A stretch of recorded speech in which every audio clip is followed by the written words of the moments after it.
Good morning. Good morning, dear friends. Good morning and welcome to this morning class. So, dear friends, since 15 days we have been together and having so many online classes, and we have rainbowic, rainbowic colors in our classes. Some are grammar classes, some are related to our textbook, and some are you see related to our writing competency, reading competency, listening competency. So in the same series, this is uh, this is my, you see, 20th lecture, I think. And I express my warm regards to all of you, that in this critical time also you are doing your level best and you are working very hard to bring yourselves into flying colors.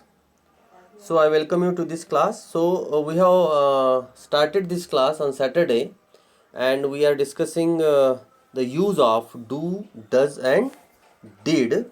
And in this connection, we have seen, dear friends, we have seen uh, the subject, the case, and the numbers.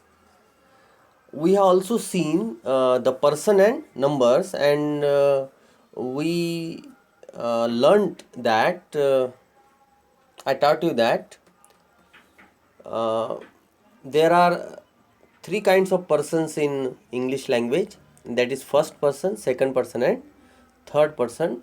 And as usual, you have singular and plural numbers. So, one more rule which is very important with due regards to this use of do, does, and did is that in simple present tense में अगर जो subject है, noun जिसको बोलते हैं ना, subject मतलब ही, she, it, दे, ये सब्जेक्ट होता है. अगर सब्जेक्ट जो है वो थर्ड पर्सन और सिंगुलर होता है, सब्जेक्ट क्या होता है, थर्ड पर्सन और सिंगुलर अगर सब्जेक्ट होता है, तो जो वर्ब है, वर्ब का जो फर्स्ट फॉर्म है, उसके साथ एस या ई एस लगता है. तो हम इस स्लाइड में वो भी देखेंगे कि एस कहाँ लगता है, ई एस कहाँ लगता है, वो सारी चीज़ें भी इसमें हम देखेंगे. तो चलो हम बिना समय गवाए इसको आगे बढ़ाते हैं. ओके. सो पहले जान लेते हैं कि टू बी के रूप होते क्या है ना. कल हमने देखा कि जो है कुछ वर्ब्स होते हैं, टू डू के वर्ब्स, टू बी के वर्ब्स और टू हैव के वर्ब्स. तो टू बी के वर्ब्स कौन से हैं? टू बी के वर्ब्स है वॉज, है ना, वेयर, ठीक है, is, am, are, present tense के, और फ्यूचर टेंस के विल या शाल. तो आई के साथ वॉज लगेगा प्रेजेंट पास्ट टेंस में, प्रेजेंट टेंस में एम लगेगा, फ्यूचर टेंस में विल लगेगा. यू के साथ वेयर लगेगा, आर लगेगा. सी के साथ वॉज लगेगा या इज लगेगा. वी के साथ वेयर लगेगा, आर लगेगा. तो यू अगर किसी और के लिए बोलना है, मतलब ज़्यादा बच्चों के लिए बोलना है, तो वेयर बोलेंगे और प्रेजेंट टेंस में आर हो जाएगा. In case it is plural. और इस सब में जो है I, you, she, we, you और दे, इन सब के साथ विल लगता है, या बहुत कम केसेस में शाल लगता है. आप जानते हैं कि आय के साथ जो है हमेशा शाल लगता है. तो आगे बढ़ेंगे. प्रेजेंट टेंस में अफर्मेटिव सेंटेंसेस में यस या ईएस लगता है ना. थर्ड पर्सन सिंगुलर के साथ यस या ईएस लगता है. और इसका अगर हम निगेटिव करेंगे और जब हमको क्वेश्चन पूछना होता है, तो हम क्या करते हैं, फिर क्वेश्चन जब पूछना होता है, निगेटिव करना होता है, तो हम डू या डस का इस्तेमाल करते हैं. और पास्ट टेंस में अगर है तो डिड का इस्तेमाल करते हैं. सो वर्ब्स एंडिंग इन, ये देखिए यहाँ पे ईएस कहाँ लगता है. थोड़ा सा आपके लिए मैंने ये स्लाइड ढूंढ के निकाली है. ईएस कहाँ लगता है? लास्ट में अगर सी एच है, जैसे वॉच का वॉचेस. लास्ट में अगर एस एच है, जैसे वॉश का वॉशेस. लास्ट में अगर एक्स है, जैसे फिक्स. का फिक्सेस हो गया। लास्ट में अगर डबल एस है, जैसे क्लास का क्लासेस, मिस का मिसेस, ड्रेस का ड्रेसेस, ठीक है ना, तो इस तरीके से। उसके बाद लास्ट में अगर ओ है, ओ, तो ओ भी रहा तो ईएस लगता है। तो सबसे बड़ा एग्जाम्पल है ओ का, तो आपके सामने है do, D O do, do के साथ ईएस लगा। ये भी बहुत बार कंफ्यूजन होता है कि डज क्या है, तो डज कुछ नहीं है, वो डज डू के साथ ईएस लगा है। क्यों ईएस लगा है, एस क्यों नहीं लगा है, क्योंकि लास्ट में आता है वो। तो ये 5 केसेस में, ये 5 और कंसोनेंट वाई, ये 1 2 3 4 5 6, इन 6 केसेस में वर्ब के साथ प्लूरल करते समय क्या लगता है, एस लगता है। या आपको अगर थर्ड पर्सन सिंगुलर अगर है आपका सब्जेक्ट, तो उसको करते समय यहाँ पर क्या लगाना पड़ता है, इसको यस या ईएस लगाना पड़ता है। ये भूलना नहीं है, इसको बहुत अच्छे से आपको समझना है। यस कहाँ लगेगा, ये देखिए, ये डबल एस है इसलिए मिसेस आया। सी गोज हो गया, है ना, सी डज हो गया, सी स्टडीज हो गया, वाई है ना, तो वाई का हो गया ईएस, वाई का आई हो गया, और आई के जगह वाई के जगह आ गया आई ई एस। ठीक है, ये ही सी के साथ केस है, ही सी इट के साथ ये केस है, यस यस लगता है। बाकी वी हो गया, यू हो गया, दे हो गया, ये तो प्लूरल है, चाहे वो फर्स्ट पर्सन है चाहे वो थर्ड पर्सन है, उसमें कोई प्रॉब्लम नहीं होता। ओके, अब देखिए आगे, इसको इरेज भी कर देते हैं। ओके फाइन, आगे। So uses of do, does and did. In the simple present tense, do will function as an auxiliary to express the negative and to ask question. तो दो चीज के लिए इसका यूज होता है, हमने देखा, निगेटिव बनाने के लिए और दूसरा to ask questions. Does however is substituted for third person, काय के लिए थर्ड पर्सन के लिए सब्स्टिट्यूट किया जाता है। Singular subjects in the present tense, the past tense did works with all persons, singular and plural. For example, I don't study, negative, ये negative है, ध्यान में रखना। आई डोंट स्टडी, लेकिन सी डजंट स्टडी, आई के साथ डोंट, सी के साथ डज। अब क्वेश्चन में डू यू है ना, डू यू अटेंड, यहाँ पे डू यू है तो डू आया, ठीक है, और ही है तो यहाँ पे देखिए डज आया, does he work here. Okay, आगे देखिए,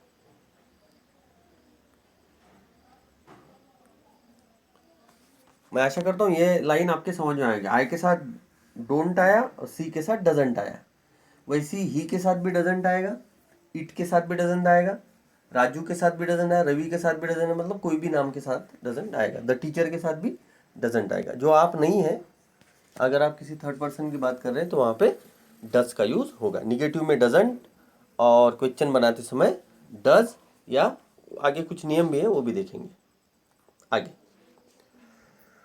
तो ये देखिए, टू डू वर्ब क्या है ना, टू बी के वर्ब, टू हैव के वर्ब और टू डू के वर्ब। तो आई, यू, वी, दे, ठीक है, ये सब, ही, सी और इट। इसमें एक तो डू लगता है, एक तो डज लगता है। तो डज कहाँ लगता है, मैंने आपको बता दिया, थर्ड पर्सन और सिंगुलर है तो डज लगता है। लेकिन ध्यान में रखना, थर्ड पर्सन लेकिन सिंगुलर, थर्ड पर्सन और प्लूरल नहीं। तो कैसे होता है ये, प्रेजेंट टेंस में होता है ये डू और डज, ओके। पास्ट टेंस में होता है डिड, और पास्ट पार्टिसिपल बोलते हैं ये होता है डन। तो डन को हम नहीं पढ़ेंगे, डू और डज को आप समझिए और डिड को आप समझिए। अरे क्या हो गया, ओके, हाँ। तो ऑक्सिलरीज क्या होते हैं, है ना, ऑक्सिलरीज समझिए, helping verbs means do, does और डिड जो है ऑक्सिलरी टू मेक क्वेश्चंस। तो प्रेजेंट टेंस में ऑब्वियसली क्या है, डू से क्वेश्चन पूछे जाते हैं और डज से क्वेश्चन पूछे जाते हैं, ठीक। और पास्ट टेंस में डिड से क्वेश्चन पूछे जाते हैं। निगेटिव बनाएंगे तो डिडंट। जैसे फॉर एग्जांपल मैं आपको ऐसे बता रहा हूँ, मौखिक बता रहा हूँ, ओरली बता रहा हूँ। मान लीजिए आपको बोलना है कि he worked hard, he worked hard, past tense हो गया। तो इसका निगेटिव हो जाएगा he did not work hard, he did not work hard. ठीक, वर्ब का जो वो फर्स्ट पर्सन में आ जाता है। अगर आपको बोलना है कि ही वर्क्स हार्ड, यस लगा है ना, तो इसका यस निकाल के हम लगा देंगे डस के साथ और इसको फ्री कर देंगे, किसको, वर्क को। तो इसका हो जाएगा he does not work hard. तो आप बोलेंगे सर यस निकाल दिया उधर तो ईएस लग गया, तो वो ईएस इसलिए वहां पे लगा, ये यहाँ पे ईएस इसलिए लगा डस के साथ क्योंकि ये ओ है ना, ओ की वजह से ईएस लगा है। देखिए आगे यहाँ पे हमने पढ़ा ना अभी, इन केसेस में, इन सारी केसेस में ईएस लगता है। कौन सी, सी एच रहा, एस एच रहा, एक्स रहा, डबल एस रहा, ओ रहा और वाई रहा। ठीक है, हाँ, आप समझिए इस बात को। इसको जो है थोड़ा सा समझना है, तभी ये समझ में आपके आएगा आगे। तो आगे का ये हो गया। आगे देखिए, तो टू डू के वर्ब देखिए कैसे, आई यू वी दे ही सी और इट के साथ डू लगेगा और डू या डज लगेगा। जैसे आई के साथ डू लगेगा, यू के साथ डू लगेगा, वी के साथ डू लगेगा, दे के साथ डू लगेगा, देखिए ऊपर, और ही सी और इट के साथ डज लगेगा, और कोई किसी का भी अगर नाम है तो वो। तो देखिए, I do my laundry on Saturdays, ठीक है ना, क्लियर है। They do their course when they arrive home, course है ना, कार्य होते हैं। लेकिन आगे देखिए अब क्या हो गया, ही डज, वही चीज जो आपको अभी तक बता रहे, he does nothing all day, वो दिन भर कुछ नहीं करता, आराम करता रहता, बैठा रहता है। And she does charity work when she has time, तो ही के साथ डज लगा, सी के साथ डज लगा, ही के साथ डज लगा, दे के साथ डू और आई के साथ डू। ओके, बिल्कुल क्लियर कट समझना है इसको। आगे, auxiliary to make question, question बनाते समय भी वही होगा, यू स्पीक इंग्लिश, ठीक है। आगे देखिए, do you speak English, he speaks Arabic, तो इसका यस निकाल लेंगे, इसका इधर कुछ नहीं है इसलिए डू आया, इधर यस है इसलिए ये हो गया डज, ये हो गया डज, और डज के हिसाब से काम कर रहा है अपना। ठीक है, तो डज ही स्पीक अरेबिक, तो यही चीज होगी क्वेश्चन मार्क। तो वहां पे निगेटिव, वहां पे सिंपल सेंटेंस है, ये निगेटिव बनेगा, यहाँ पे क्या हो गया, यहाँ पे बन गया ये इंटरोगेटिव बोलते हैं इसको, क्या बोलते हैं, इंटरोगेटिव। आगे, और मेन चीज दूसरी ये है कि यहाँ इस पिक्स का ये निकल भी गया यस, यहाँ पे देखिए ना, यहाँ स्पीक का यस निकल गया नहीं, यहाँ यस है, यहाँ सिर्फ स्पीक है। तो इसका नियम यह है कि डू लगे, डज लगे या डिड लगे, आपको उसके बाद जो है रखना है उसका बेसिक फॉर्म, बेस फॉर्म। ठीक, मतलब यस लगा के नहीं रखना है, ईडी लगा के नहीं रखना है ना, इस तरीके से। आगे आगे देखिए, डिड के साथ, हाँ, क्वेश्चन अगर पूछते, डिड है ना पास्ट टेंस, ये देखिए ये हो गया प्रेजेंट टेंस और ये हो गया past tense. Did plus I you we they he she it, इसमें कोई प्रॉब्लम नहीं है, इसमें डू और डस का विषय नहीं है, सिर्फ डू और डस का विषय प्रेजेंट टेंस में। पास्ट टेंस अगर चले जाते हो ये हो जाता है गो, वांट और लाइक। मैंने ये मैं टेंसेस में लेना चाहता था, ये स्लाइड सारी, लेकिन टेंसेस में इसलिए नहीं लिया कि वो फिर बहुत बड़ा चैप्टर हो जाता है टेंसेस का। तो इसी में आपका ये क्लियर अगर हो जाएगा तो टेंसेस पढ़ते समय आपको जल्दी जल्दी समझ में आ जाएगा। अब देखिए, डिड है यहाँ पे, तो डिड के साथ क्वेश्चन पूछ रहे हैं, हाँ ये सब क्वेश्चन है, ध्यान में रखिए, सब गड़बड़ नहीं करना, क्वेश्चन पूछ रहे हैं। तो क्वेश्चन पूछते समय क्या कर रहे हैं, तो यहाँ पे हाँ डिड डिड सामने आ गया, ठीक है, यस और नो को क्वेश्चन आती है इसमें, did plus I you we दे ये सब आएंगे, सब्जेक्ट्स है, और लास्ट में वर्ब आएगा ये द बेस फॉर्म। वर्ब क्या है, बेस फॉर्म के वर्ब है। मतलब डिड यू वेंट नहीं होगा, डिड यू गो होगा। डिड वी वांटेड नहीं होगा, डिड वी वांट होगा। डिड सी लाइक्ड नहीं होगा, डिड सी लाइक ही होगा। तो बेस फॉर्म का यूज यहाँ पे करना है, तभी जाके हम बोल सकते हैं कि आपको पूरा समझ में आया। तो अफर्मेटिव देखिए कैसे, यू लिव्ड इन स्पेन, तो इसका क्वेश्चन कैसे बन गया, did you live in Spain, देखिए बेस फॉर्म, लिव, लिव्ड नहीं, live. Affirmative, she lived in Japan, इसका क्या हो गया, did she live in Japan. Okay, जैसे हम बोलेंगे she wrote a letter, did she write a letter. Okay, she danced very nicely, okay, she danced very nicely, did she dance very nicely, did she dance nicely or not. तो इस तरीके से, हाँ आगे बढ़ते हैं। तो ये ऑक्सिलरी किस तरीके से होते हैं, प्रेजेंट में do you speak English, did you speak English, does he speak English, did he speak English. तो यहाँ पे हर जगह ये आएंगे, लेकिन यहाँ देखिए, यहाँ पे चमत्कार जैसा ये है, यहाँ पे डू लगे, डिड लगे, डज लगे, डिड लगे, कुछ भी हो जाए, चाहे प्रेजेंट टेंस में हो, पास्ट टेंस में कुछ हो, लेकिन यहाँ पर जो बेस फॉर्म है वो चेंज नहीं होता, वो हमेशा V1 रहता है, वो हमेशा V1 रहेगा, ध्यान में रखना कभी भी। तो अगर आप क्वेश्चन पूछेंगे डू से तो भी V1 रहेगा, डिड से पूछेंगे तब भी V1 रहेगा, है ना। आपको पहले लेसन में क्वेश्चन ना, व्हाई डिड मार्जी हेट स्कूल, तो आपको आंसर पास्ट टेंस में लिखना है, ठीक है।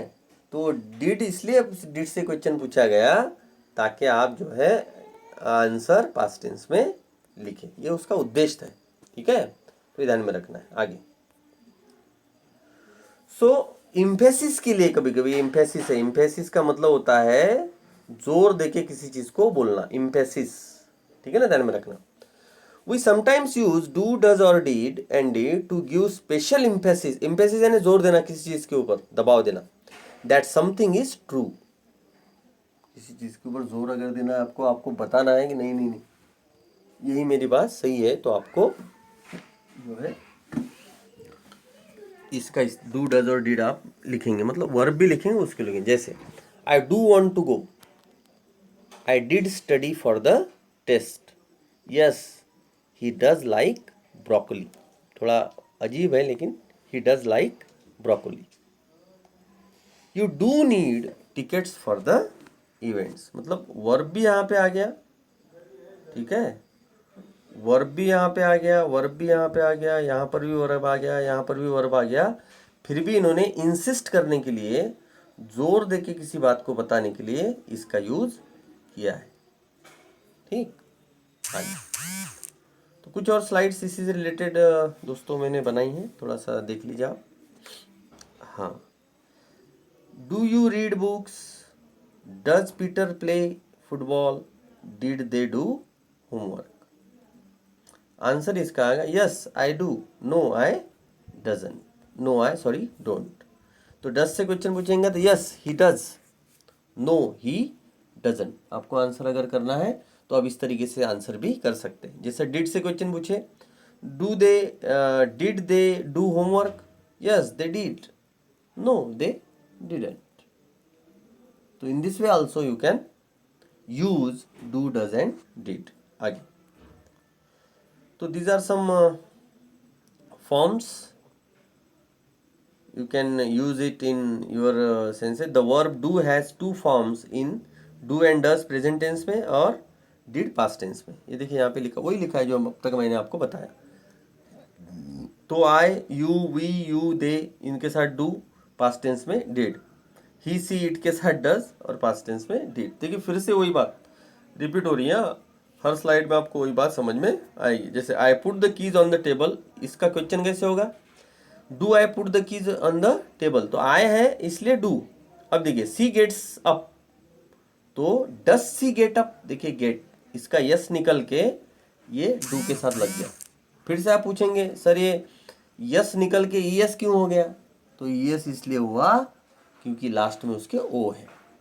फिर से उसी स्लाइड को हम देखेंगे एक बार, लास्ट में क्या हुआ है, लास्ट में यहाँ पे ओ हुआ है। देखिए ये स्लाइड, हमेशा इस स्लाइड को देखना, लास्ट में ओ है इसलिए फिर से वो हुआ। आगे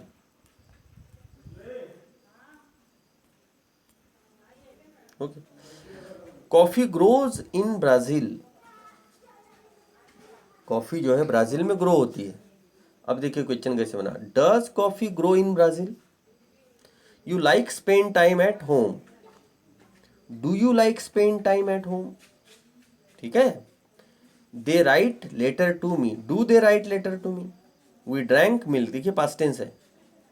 डिड दे ड्रिंक मिल्क, देखिए बेस फॉर्म, ड्रैंक का बेस फॉर्म आ गया ड्रिंक, क्योंकि डिड से ही जो है वो समझ में हमको आ गया कि जब इसका आंसर आएगा, मान लीजिए इस डिड दे ड्रिंक मिल्क, इसका आंसर ये है, तो ये क्वेश्चन है और सेंटेंस उसके आंसर है।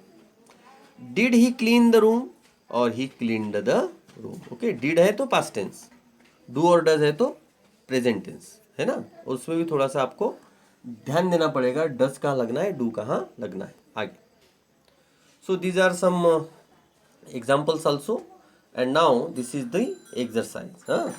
I just clear first exercise for you. Write does or do to complete each sentence. तो पहली एक्सरसाइज आपके लिए कर दे रहे, बाकी की 4 एक्सरसाइज आपको करना है। हाँ, आगे 4 एक्सरसाइज दी है, जैसे सी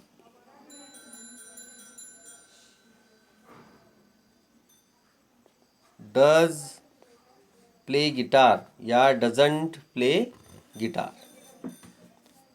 cats don't climb trees, I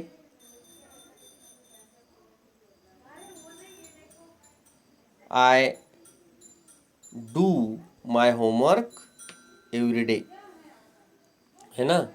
John does his work, तो यहाँ पे ये आएगा, ठीक। फिर आगे की कुछ स्लाइड्स है मैंने आपके लिए बनाई है, ये आप कल करके जो है आज इसको करके मेरे पास भेजिए आप। इसमें मिस्टेक्स को फाइंड आउट करना है। जैसे पहला, I doesn't play computer game, क्या मिस्टेक है इसमें, ये मिस्टेक है, पहला ही लाइन क्या मिस्टेक है, ये देखिए ये लाइन डजंट, यहाँ डजंट नहीं आएगा, यहाँ आएगा डोंट, ठीक है। So this is the mistake जो आपको फाइंड आउट करके लिखना है। So thank you very much for this wonderful company and thank you so much. देखिए बहुत सारे थैंक यू आपके लिए मैंने भेजे हैं, सो थैंक यू। और एक नया पिक भी मैंने मेरा लिखा हूँ, okay. Thank you so much, हाँ, thank you dear friend, we will meet tomorrow.